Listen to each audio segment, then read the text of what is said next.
میں شروع کرتی ہوں اللہ کے نام سے جو نہایت مہربان اور رحم کرنے والا ہے۔ ماریا ہارمونی سینٹر کی چھوٹی سی دنیا میں آپ کو خوش آمدید، جس کا مقصد صرف اچھی باتیں سکھانا ہے۔ السلام علیکم ناظرین، امید کرتی ہوں کہ آپ سب خیر و عافیت سے ہوں گے۔ تو میرے پیارے دوستوں، آج کا واقعہ میں کہہ دوں کہ پہلے ہی بہت دکھی ہونے والا ہے، کیونکہ اس میں 3 انبیاء کرام علیہ السلام نے دعوت اسلامی کے چلتے ہوئے خود کو قربان کیا تھا۔ جی ہاں پیارے دوستوں، قدیم زمانہ کے اندر انطاکیہ ایک بہت ہی بڑا شہر تھا جو کہ ایشیائی کوچک میں آباد تھا۔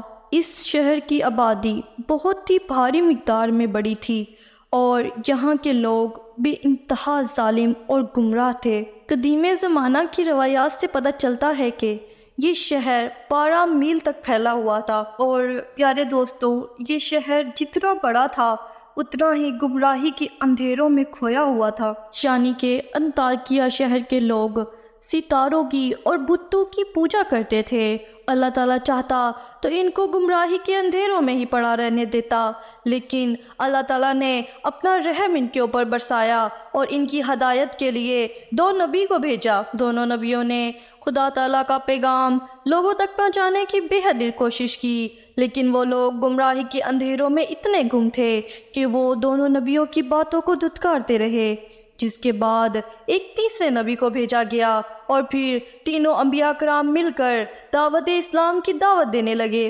چنانچہ وہ شہر کے گوشہ گوشہ جاتے اور عذاب خداوندی بتاتے اور انہیں توحید کا رستہ بھی بتاتے تاکہ وہ عذاب سے بچ سکیں، اور جگہ جگہ جا کر اسلام کی دعوت دیتے۔ لیکن مجھے یہ بتاتے ہوئے بے حد افسوس ہو رہا ہے کہ اس شہر کے لوگ انتہائی بدبخت تھے۔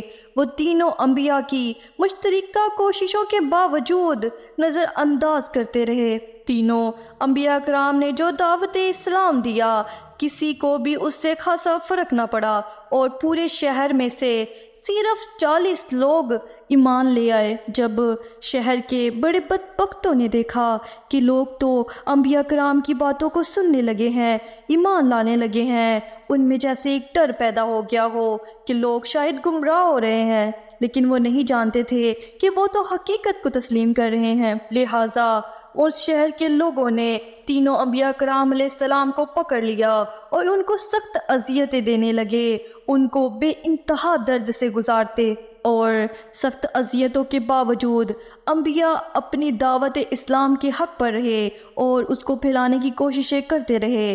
چنانچہ اس شہر کے لوگوں نے بڑا بدبخت کام کیا۔ شاید کہ یہ سن کے آپ کی بھی روح کانپ جائے کہ کسی انسان کے ساتھ اتنا بڑا ظلم کیا کہلاتا ہے۔ چنانچہ اس شہر کے لوگوں نے تینوں کو پکڑ لیا اور ان کی گردنوں کے اندر سوراخ کر دیے، نعوذ باللہ، استغفر اللہ، اور ان کو سخت اذیت دی اور ان کی سوراخوں کے اندر رسی ڈال کر انہیں لٹکا دیا گیا، استغفر اللہ۔ اور بے شرمی کی یا پھر ظلم کی انتہا صرف یہیں پر تمام نہ ہوئی، وہ شہر کے لوگ ساتھ ہی ساتھ رقص کرنے لگے اور مزہ کرنے لگے جیسے ان کا کوئی جشن ہو رہا ہو۔ خیر، یہ تو مجھے آپ لوگ ہی بتائیں کہ یہ ظلم ہے یا بے شرمی یا پھر اس سے ہی کوئی اوپر کے لیول کی چیز۔ چنانچہ اسی شہر کے اندر ایک نوجوان رہتا تھا، اس کا نام تھا حبیب النجار، اور وہ انہی انبیاء کرام کے اوپر ایمان لایا تھا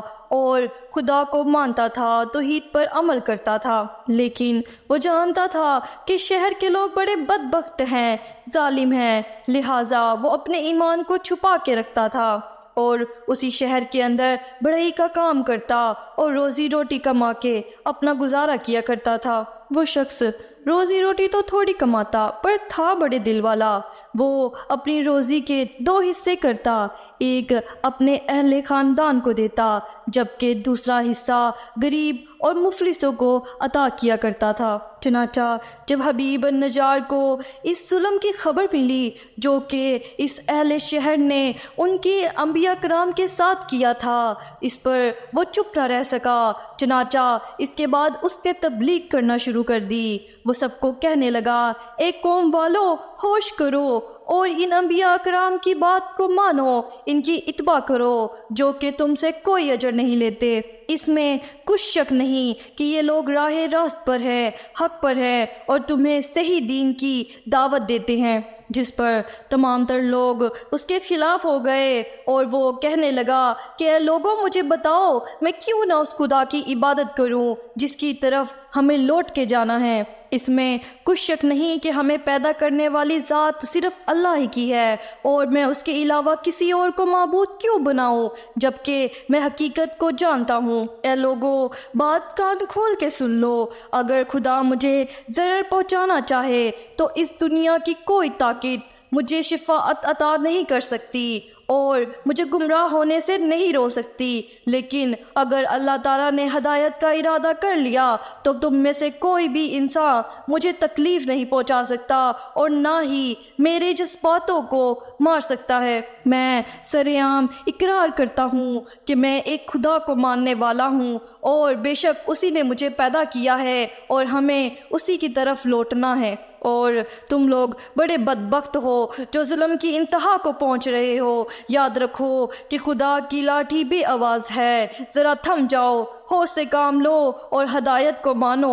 میں نے تو حقیقت کو تسلیم کر لیا ہے اور میں تو خدا پر ایمان لے آیا ہوں، بہتر ہے کہ تم بھی غفلتوں کی نیندوں سے جاگ اٹھو۔ چنانچہ ظالم لوگوں نے حبیب النجار کی بات کو ایک ٹکا بھی نہ سنا اور اس کی بات پر کوئی کان نہ دھرے، بلکہ الٹا وہ لوگ وحشی درندوں کی طرح اس پہ ٹوٹ پڑے۔ ان ظالموں نے اس کے اوپر بڑا ظلم کیا، اس کو بڑی اذیت دی، اس کو بے انتہا مارا، اتنا مارا کہ اس کی آنتڑیاں باہر آ گئیں، اور نعوذ باللہ استغفر اللہ، اس کو بڑی بے رحمی کے ساتھ باندھ کر اس کا گلا دبا دیا اور اس کو قتل کر ڈالا۔ پھر اس کے بعد اس کی لاش کو ایک کنویں میں ڈال دیا اور اس کے اوپر مٹی بھر دی، یعنی کہ وہ کنواں ہی اس شخص کا مدفن بن گیا۔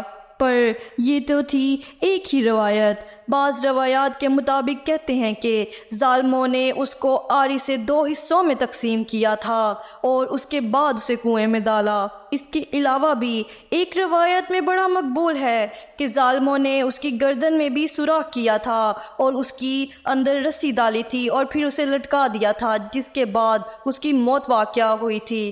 بہرحال کہنا بہت مشکل ہے کہ ریئل ماجرا کیا تھا، لیکن ایک بات تو صاف طور پر کہی جا سکتی ہے کہ وہ ظالم لوگ تھے اور انہوں نے جارحانہ طریقے سے اس کو شہید کر ڈالا۔ قدیم زمانے کی کہانیوں سے ہے کہ مرنے سے پہلے اس شخص کو انبیاء کرام نظر آئے تھے، جس پر اللہ کے بولا تھا کہ اے انبیاء، میں تمہارے خدا پر ایمان لایا ہوں، میرے گواہ رہنا۔ اور اس بات میں شک کی کوئی بھی گنجائش نہیں، کیونکہ اس بات کا ذکر قرآن پاک میں بھی ہے کہ اللہ تعالیٰ نے اس کی قربانی کو قبول و منظور فرمایا اور اس کو ثواب عطا کر دیا اور اس کے اوپر اپنی رحمتوں کی بارش کی اور اسے جنت میں اعلیٰ مقام عطا کر دیا۔ قرآن پاک میں بے شک یہ آیا ہے کہ حبیب النجار کو نیک انجام مبارک ہو۔ بے شک اگر دیکھا جائے تو جن لوگوں نے بھی اسلام کی تبلیغ دی ہے، ان کے ساتھ ظالموں نے بڑا ظلم کیا اور ان کو بڑی اذیتوں کا سامنا کرنا پڑا، لیکن وہ اپنے حق پر، اپنے سچ پر ڈٹے رہے۔ اور یہ سب جان کر مجھے بڑا افسوس ہوتا ہے کہ ہم جیسے لوگ چھوٹی سی چیز کے پیچھے لگ کے جھوٹ بول دیتے ہیں اور اپنے سچ پر ہمیں قائم رہنا ہی نہیں آتا۔ خیر، میں تو یہی دعا کرتی ہوں کہ خدا تعالیٰ ہمارے ایمان کو مضبوط رکھے اور ہمیں سچ پر ڈٹے رہنے کی توفیق عطا کرے اور ہمیں ہمت والا بنائے۔